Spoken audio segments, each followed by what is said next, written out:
Again, bear with us. Sana mabasa ko ng maayos ang ating question. Ayan.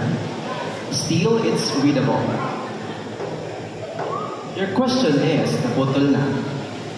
How can the Philippines ensure that the rights and welfare of overseas Filipino workers or OFWs are protected? Again, how can the Philippines ensure that the rights and welfare of overseas Filipino workers or OFWs are protected? You can now start answering the question.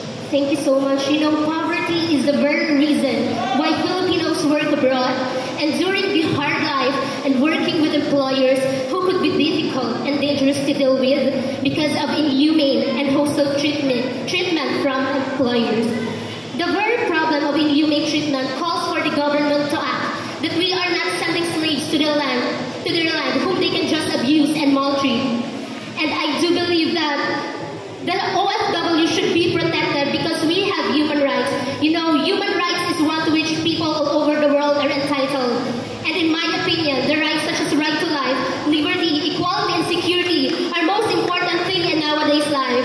And although there are a lot of documents, legislations, conventions, and